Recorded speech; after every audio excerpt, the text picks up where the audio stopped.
accounts people, just a couple of minutes on discounts. The three types that matter at level 2, trade, bulk and prompt payment discounts. So the two types that are shown on the invoice are trade discounts, those are given to people who are going to sell the goods on, and bulk discounts for people who buy large quantities off us. They're deducted before the invoices are totalled and the breakdown is shown on the invoice. So you will see items, a discount, trade or bulk, the net, VAT, add to the total. And we'll post these off into our ledgers. We'll post the net into sales, so credit sales, credit VAT, of course, because it belongs to the sales, and then the total will either be debited into the bank if the customer's paid us, or debit the sales ledger control account if it's a credit sale. So those don't cause too many problems, just a definition occasionally. What does cause more problems is the prompt payment discounts. Part of this is because the way we've dealt with them has changed over the last 5 years. The VAT rules changed in 2014. And what actually happens is we allow these discounts to our trade credit customers. That's our discounts allowed. That's an expense because it costs us to let somebody off part of the bill. Or we receive them or get them from our credit suppliers. Those are discounts received. They're classified as income. They're not simply a reduction in the purchase price. So they're recorded in their own daybooks. We've got some coming up. The discounts applied into the accounts will actually create a credit note on our system, and it will be set off against the receivables or payables or entered into the sales ledger control account or the purchase ledger control account. We can actually also apply these retrospectively. If a customer forgets to take it at the point of payment, it's a very nice surprise for them. Then again, you might just hope they forget and never notice. The actual amount to be paid, if the discount taken, is not usually shown on the invoice. The presence of the amount, a lower amount, will cause customers to take them when they're not entitled to.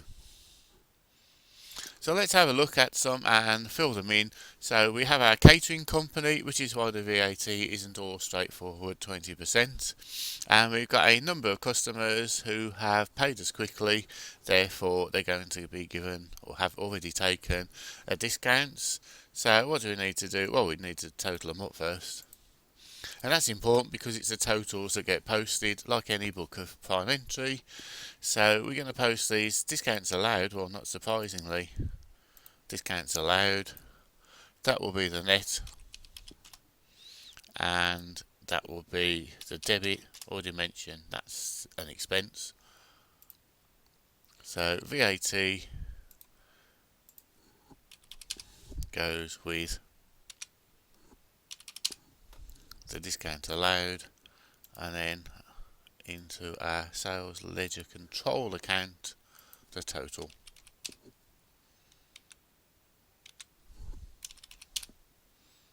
And of course that will now balance debits and credits. No other postings needed.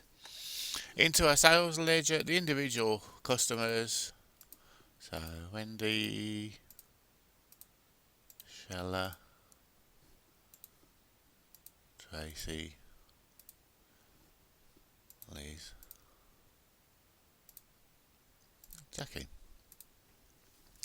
And all we'll show in the sales ledger is the totals.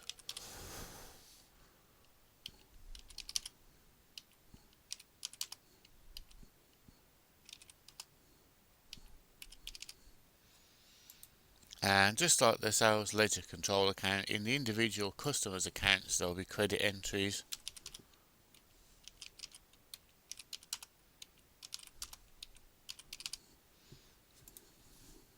The same way around as a control account. So that's how discounts allowed. It costs us to let somebody off. It's money we're not going to get, therefore it's an expense. And the alternative is a discount received. So this is where we pay somebody quickly, and therefore it's a winning situation, which is why I've used the names of a very famous winning team. So again, I've totaled it up because it's the totals we'll post. So discounts received,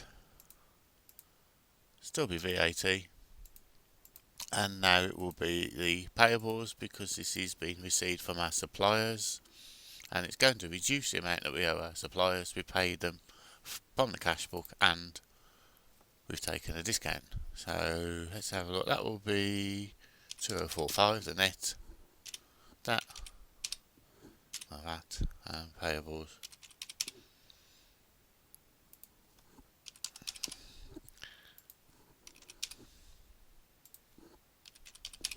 There we are. So our purchase ledger is just our suppliers.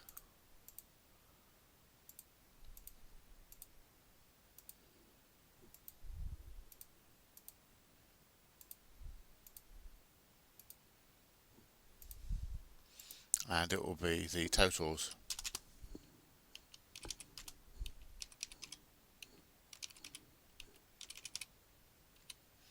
And just like the control account,